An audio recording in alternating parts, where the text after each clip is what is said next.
International Criminal Court ICC didirikan pada tahun 2002, merupakan pengadilan pidana internasional permanen pertama di dunia.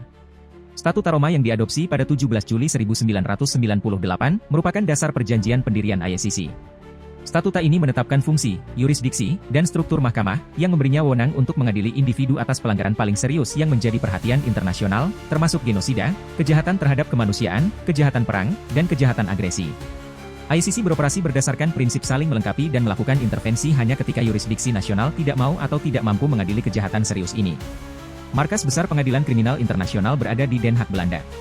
Organisasi ini dipimpin oleh seorang presiden, didukung oleh 2 wakil presiden, dan terdiri dari 4 badan utama antara lain, Kepresidenan, yang mengawasi administrasi mahkamah kecuali kantor kejaksaan, kemudian divisi yudisial yang terdiri dari 18 hakim, terbagi menjadi bagian prapersidangan, persidangan, dan banding. Lalu kantor kejaksaan yang melakukan investigasi dan penuntutan atas kejahatan dalam yurisdiksi mahkamah, serta badan pendaftaran yang mengelola aspek non-yudisial mahkamah, termasuk layanan administrasi dan dukungan. Sejak 11 Maret 2024, ICC dipimpin oleh Presiden Hakim Tomoko Akane dari Jepang dibantu Wakil Presiden pertama Hakim Rosario Salvatore Aitala Italia dan Wakil Presiden kedua Hakim Rein Alapini Gongsu dari Benin. Sebagai lembaga peradilan, ICC tidak memiliki kepolisian atau badan penegakan hukum sendiri. Sebaliknya, lembaga ini bergantung pada kerjasama dengan negara-negara di seluruh dunia untuk mendapatkan dukungan, khususnya untuk melakukan penangkapan, memindahkan orang yang ditangkap ke pusat penahanan ICC di Den Haag, membekukan aset tersangka, dan menegakkan hukuman. Pusat penahanan ICC berlokasi di dalam kompleks penjara Belanda di Scheveningen, Den Haag. Fasilitas ini menampung individu yang menunggu persidangan atau menjalani hukuman sebagaimana ditentukan oleh ICC. Selama 2 dekade terakhir, ICC telah membuat langkah signifikan dalam keadilan internasional.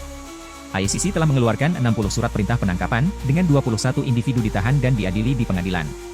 ICC memperoleh putusan bersalah pertamanya pada tahun 2012 dalam kasus Thomas Lubonga Dilo, seorang panglima perang Kongo yang dinyatakan bersalah karena merekrut anak-anak di bawah usia 15 tahun dan menggunakan mereka dalam pertempuran.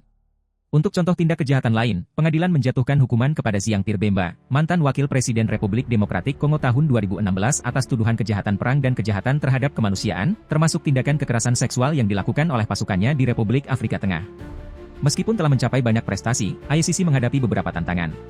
Beberapa negara kuat, termasuk Amerika Serikat, Tiongkok, Israel dan Rusia, belum menyetujui Statuta Roma, yang membatasi yurisdiksi dan jangkauan global pengadilan. Selain itu, ICC telah dikritik karena dianggap bias, khususnya dugaan fokus pada negara-negara Afrika di tahun-tahun awalnya. Mendapatkan penangkapan dan kerjasama dari negara-negara anggota tetap menjadi rintangan yang signifikan, karena pengadilan bergantung pada negara-negara ini untuk menegakkan surat perintah dan keputusannya. Pada tanggal 6 Februari 2025, Presiden AS Donald Trump menandatangani perintah eksekutif yang menjatuhkan sanksi pada ICC. Perintah tersebut mengesahkan pembatasan ekonomi dan perjalanan terhadap pejabat ICC yang terlibat dalam investigasi yang menargetkan warga negara AS dan sekutunya, terutama Israel. Langkah ini menyusul penerbitan surat perintah penangkapan oleh ICC untuk Perdana Menteri Israel Benjamin Netanyahu dan mantan Menteri Pertahanan Yoav Gallant, yang menuduh mereka melakukan kejahatan perang di Gaza. Pemerintah AS telah mengkritik tindakan ini sebagai tidak sah dan tidak berdasar, dengan menyatakan bahwa tindakan tersebut mengancam kedaulatan nasional. ICC telah mengutuk sanksi AS, dengan menekankan komitmennya untuk menjaga independensi dan kenetralan dalam proses peradilannya. Pengadilan menyatakan bahwa tindakan tersebut merusak upaya internasional untuk memastikan pertanggungjawaban atas kekejaman massal. Di luar mandat hukumnya, ICC memiliki nilai simbolis yang signifikan dalam komunitas internasional. Ini merupakan komitmen global untuk mengakhiri kekebalan hukum atas kejahatan paling serius dan berfungsi sebagai pencegahan tindak kriminal. Keberadaan pengadilan tersebut mendorong negara-negara untuk memperkuat sistem peradilan mereka guna menangani kejahatan semacam itu di dalam negeri, dengan menyadari bahwa kegagalan untuk melakukannya dapat mengundang intervensi ICC.